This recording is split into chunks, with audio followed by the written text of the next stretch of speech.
Hello friends, basically there are three equations that govern the uniformly accelerated motion in a straight line or in one dimension. First one is b equals to u plus at. Second one is s equals to ut plus half at square.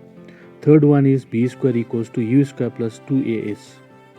In these equations, u stands for initial velocity, small v denotes final velocity, small a indicates uniform acceleration, small t denotes the time of journey, and capital S denotes the distance traveled by the body in time t.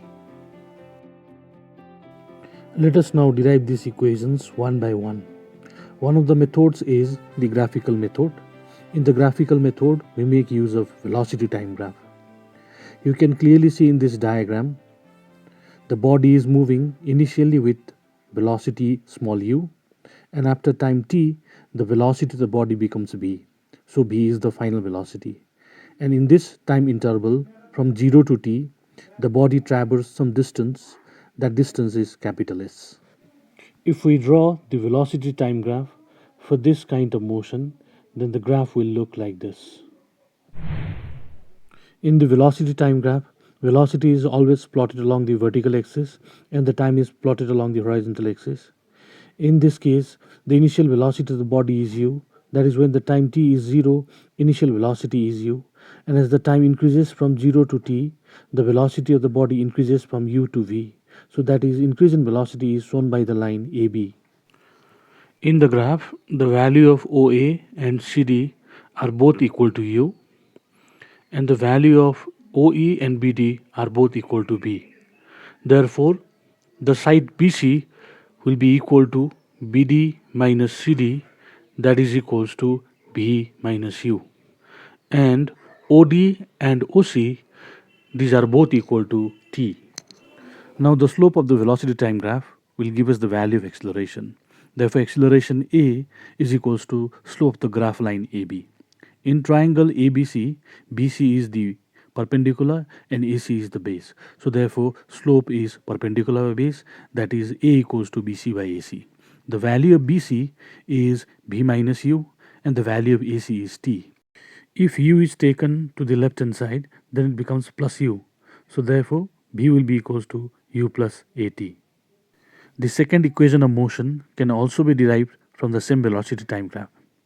So in this velocity time graph, if we find the area enclosed between the graph line and the time axis, then we get the distance traveled by the body in time t.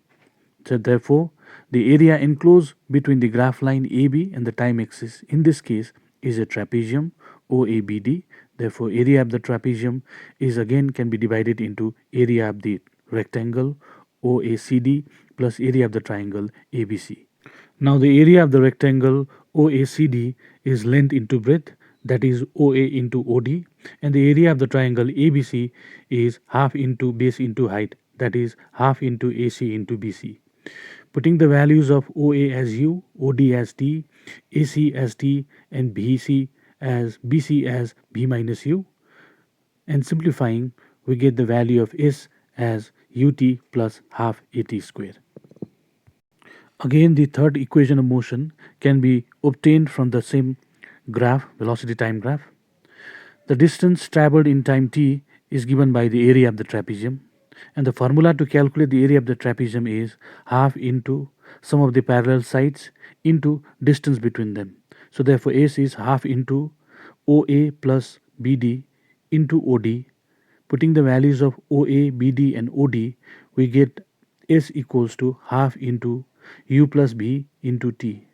Now putting the value of T as B minus U by A, and now B plus U into B minus U can be written as B square minus U square.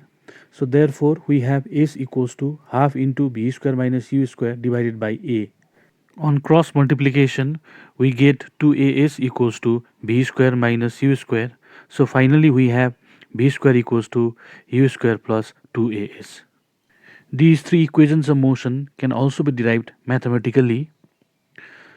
So by definition, acceleration means increase in velocity by time. And as velocity increases from u to v in time t, so a is given by b minus u by t. So AT will be equals to V minus U, and V therefore will be equal to U plus AT. Again, by definition, average speed is equals to total distance traveled by total time taken. That is U plus V divided by 2 equals to S by T. On cross multiplication, you get S as U plus V by 2 into T. Now we use the value of B as U plus AT, and on simplification, finally we'll be getting S equals to UT plus half AT square. Now for the third equation also, we use the same formula. Average speed is equals to total distance traveled by total time taken. So you get U plus V divided by 2 equals to S by T. On cross multiplication, we get S equals to U plus V by 2 into T. Now if you use the value of T as V minus U by A and use the formula of V plus U into V minus U as V square minus U square, so we'll be getting S equals to V square minus U square divided by 2A. On cross multiplication, we get 2AS equals to V square minus U square. So finally, we have V square is equals to U square plus 2AS. Now these equations of motion take slightly different forms when the body is moving towards or against the gravity. When the body is falling towards the earth, that is towards gravity, the equations of motion can be obtained by replacing A by plus G and S by H.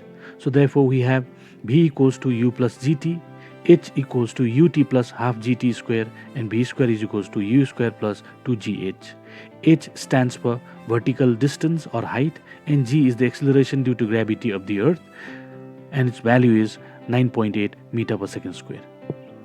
For a body moving vertically upwards against the gravity, we replace A by minus G and S by H. So therefore we have V equals to U minus GT, H equals to UT minus half GT square, and V square is equals to U square minus 2GH.